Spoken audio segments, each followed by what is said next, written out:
everybody. My name is Anna.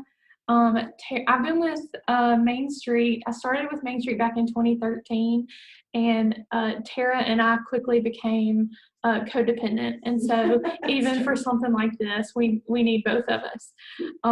But so I started with Main Street back in 2013, and so I was with Main Street for about 5 years, and I'm still with Main Street, but in 2018, the Olde Towne Depot was opened. It was really a pet project of Mayor Fisher. He's a big history buff, and so he wanted to see this facility be used for several things, for city events, for an events rental space for the public, and then as a place where we can study our history, our community's history.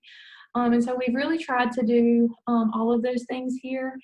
We opened in April of 2018, and I'm just going to give you a few numbers from 2019 because the 2020 numbers are pretty dismal since we've been closed for several weeks. But in 2019, we had over 5,800 visitors at the depot, and we held 192 events at the depot. So some of those events were small things like committee meetings. Some of those were large events that a wedding reception, or Beth Stapleton did a CD release. So we've had a really wide variety of events held here.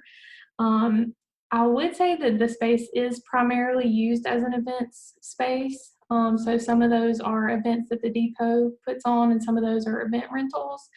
Some of the events that we do, we have 2 monthly events. We do a children's reading on the first Tuesday afternoon of every month at 3:30. And it's a really simple, no frills kind of thing, but Miss Janie Fields, who is a retired school teacher, she comes and reads a story. Sometimes it's train themed because we are a train depot. Sometimes it's just a fun story, but we do that. We usually have a little activity. She usually brings a little snack, and then we go on a ride on Turner the Train, which if you haven't seen Turner the Train, keep your eyes peeled for it.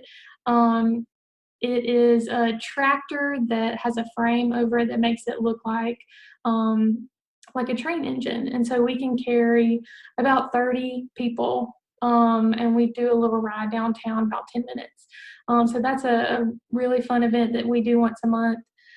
We also do a First Friday Jazz event. So we have live jazz here on the first Friday of the month at 7 p.m. That has gone really well. We're always looking for musicians, so if you know somebody that plays jazz, please let us know. We also do some quarterly or biannual events. We have had the Detectives Dinner Theater come several times over the last couple of years, and it's really fun. It's a murder mystery. You buy a ticket, you get a meal, and then you have this show happening around you the whole time, so it's a lot of fun. And then we do several things annually. The next one that we have coming up is our children's summer camp. Some of you may know Jackie Massey. She's a retired school teacher here in Clinton. She is brilliant, and she is just a precious angel. But she really, she gets all of that together, and we have a very small camp. I think we had 6 or 8 students last year, and we don't really want to get much bigger than that because we're really able to have some intentional time with each student. And it's a 4-day camp. And every day we travel to a different city and learn about trains in that city. So we'll learn about Clinton on the first day, and then we'll travel on the Transcontinental Railroad. On the second day, we'll take the train from London to Paris and go in the Channel. We'll go to China one day and do the levitating trains. And then we'll go to Australia on the last day, or some variation of that order. So it's a lot of fun. They get to learn a lot of things about our community, about different places around the world. It's very interactive. It's really probably one of my favorite things that we do all year. So we're really looking forward to that. We anticipate that we'll be able to do it. And we do that on the last week in July. So getting ready for that. Another thing that we do annually is a pumpkin patch and a pumpkin painting party. So in the month of October, we sell pumpkins. We also do a tree farm in the months of November, mostly December, but we usually hit the last week or so of November. And that has been a lot of fun, and it's just so cute. It's got the lights strung up. It's great. And then we do a Polar Express event. We take a quick ride on Turner the Train downtown. They come in. It's kind of a pajama party. We have blankets out in the room, and we watch the movie. Santa comes at the end. They get a little bell. It's really fun. It's a ticketed event, so we'll continue doing that event. And then we've done several more like one-off events, like we may or may not do them again. We did a theater event. We did a Ticket to Ride event, which is a board game that is train themed. And then we've done several different art exhibits. So we'll continue doing exhibits, but they'll be different each time. Just a couple of other things I wanted to mention. We have a rail club. It's a group of probably 8 to 10 guys that get together quarterly, and they discuss events and activities that we could do at the depot. They were responsible for a holiday model train display that we had in December, and we'll plan to do that again this year. They did an incredible job. We also, this is really a Main Street project, but the depot is kind of part of it too. We have some bikes for rent outside. We have, I think, 4 bikes right now. And it's free to rent. You just come and sign a waiver and leave your ID, but you can take those bikes around downtown and just return them, and they're free to use when we are open to the public. So we'll open that back up in just a couple of weeks when everything is settled down just a little bit. We also have a little free library out front. So if you want to bring your kids, or if you're looking for a new book, there are tons of books in there. I want to mention just a couple of things that we're doing, or that we did do during the quarantine. You know, we're kind of coming out of that, so some of these things may taper off, but we did a weekly craft packet. They were free to pick up, limited in number, but we kept those in our little library. And so anybody that wanted one could just stop by and pick one up.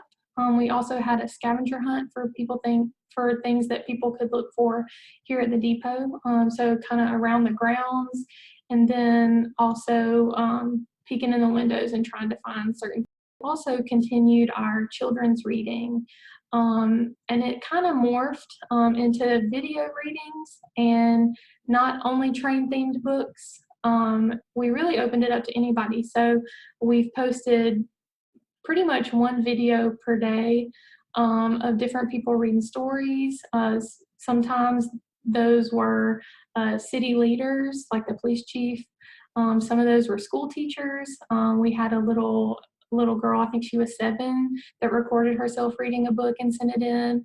Our sister city, Uzbekistan, they sent a few videos. They didn't quite get the concept of reading a story, but they sent us some videos of their students dancing or showing off artwork. So we've shared some of those. But if any of you would like to record yourself reading a book, please send that to us. You can email me or tag us in a Facebook post or something. We'd love to share that. I probably still have 25 or so videos that'll be coming up to be shown soon. So we'll probably continue that into the summer. Other than that, we try and share our community's history through some small displays that we have at the depot. Clinton has a lot of history, and there are some really important things that we try and share.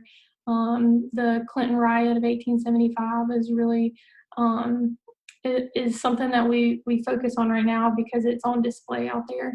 But we will soon have a 1929 display, and that's the year that the brick streets were laid. And so we'll be sharing some different history than we have shared thus far coming up soon. So y'all please stop by. We'd love to see you.